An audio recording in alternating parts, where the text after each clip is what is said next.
आज के इस ग्लोबल राजस्थान एग्रीटेक मीट यानी ग्राम के इस कर्टन रेजर आमुखीकरण कार्यशाला में मंच पर विराजमान कैबिनेट में मेरे साथी कृषि एवं उद्यानिक विभाग के मंत्री डॉक्टर किरोड़ीलाल मीणा जी,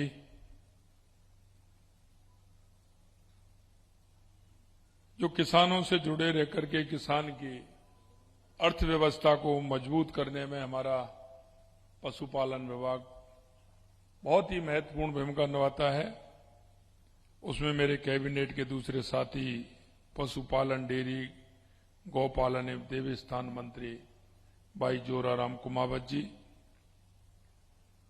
तीसरे मेरे कैबिनेट के साथी जो किसान की जरूरत को पूरा करते हैं, समय समय पर किसान को आर्थिक संबल देने का काम करते हैं, ऐसे मेरे सहकार विभाग के मंत्री भाई गौतम कुमार दत्त जी। मुख्य सचिव राजस्थान श्री बी श्रीनिवास जी, अतिरिक्त मुख्य सचिव जल संसाधन विभाग श्री अभय कुमार जी, अतिरिक्त मुख्य सचिव उद्योग एवं वाणिज्य श्री शिखर अग्रवाल जी, प्रमुख शासन सचिव कृषि एवं उद्यान विभाग श्रीमती मंजू राजपाल जी, अध्यक्ष टेफे एवं फिक्की श्री टी.आर. केसवन जी और मेरे सामने बैठे इस कार्यक्रम में आए सभी अतिथिगण, जनप्रतिनिधिगण, उद्योग अकादमी संस्थानों तथा अंतर्राष्ट्रीय संगठनों के प्रतिनिधिगण, मीडिया के साथियों, सभी मेरे किसान भाइयों, आप सभी हमारे कृषि वैज्ञानिक, आप सभी यहां आए हैं इस कार्यक्रम में, आप सभी का स्वागत करता हूं, अभिनंदन करता हूं। मित्रों, आज का ये कार्यक्रम 2026 के कर्टन रेजर कार्यक्रम में उपस्थित होना मेरे लिए अत्यंत प्रसन्नता की बात है, क्योंकि काफी समय से मन के अंदर ये था कि हमें ग्राम का आयोजन करना है। उस ग्राम की डेट निश्चित हुई और उसका कार्यक्रम हमने पूरे राजस्थान के अंदर एक ऐसा कार्यक्रम बनाया है जिससे कि राजस्थान के उस किसान को इसको पूरा फायदा मिले, क्योंकि जब तक हर ग्राम पंचायत के अंदर, हर गांव के अंदर हमारे किसानों को इसकी जानकारी नहीं होगी, हमारे आधुनिक खेती की जानकारी नहीं होगी, इस ग्राम से होने वाले लाभ के बारे में जानकारी नहीं होगी और किसान को अगर पूरी तरह से नहीं जोड़ा जाएगा तो ये ग्राम पूर्ण रूप से सफल नहीं होगा।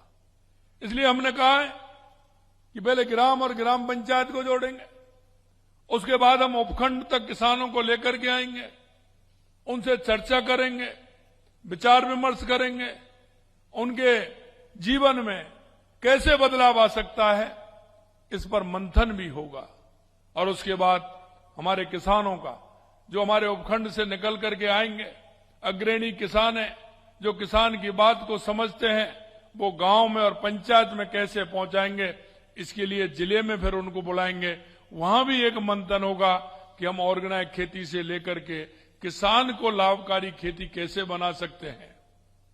उसके बाद प्रदेश में लगातार 3 दिन 22, 23, 24, 25 लगातार 3 दिन कार्यक्रम होगा। उस कार्यक्रम में विषय विशेषज्ञ आएंगे, भारत सरकार के कृषि पर्यवेक्षक आएंगे, उसके साथ ही हमारे किसान जो खेती कर रहे हैं, प्रगतिशील किसान हैं, उनके अनुभवों को भी साझा करेंगे, क्योंकि कृषि पालन भी महत्वपूर्ण है। इसलिए कृषि के साथ जुड़े हुए पशुपालन की भी चर्चा करेंगे, सहकारिता के क्षेत्र में हम आपको क्या और सुविधा दे सकते हैं उसके बारे में चर्चा करेंगे, हम उसको लाभ की खेती कैसे बना सकते हैं, हमारा विश्वास सरकार और किसान के बीच कैसे स्थापित हो सकता है। आज हम देखते हैं किसान को सहायता भी करते हैं, लेकिन उस सहायता एक बार लेकर के वो पीछे हट जाता है। क्योंकि उसको जिस तरह से सुविधा लेनी चाहिए, सहकारिता विभाग हो या कृषि उद्यान विभाग हो, उसका उपयोग लेते हुए आगे उसको उसमें चलना चाहिए। इन सारे विषयों को लेकर के चर्चा होगी। हम आधुनिक क्षेत्र में कैसी खेती कर सकते हैं, हम उस खेती के बारे में हमें क्या चाहिए, हमारे कृषि वैज्ञानिक उसमें क्या मदद कर सकते हैं।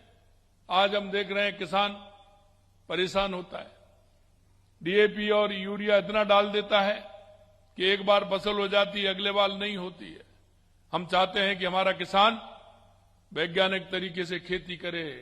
जब वो मृदा चेक कराता है, मिट्टी को चेक कराता है, तो उसमें कितना खाद, कितना डीएपी डालना चाहिए, ये भी उसको सोचना होगा।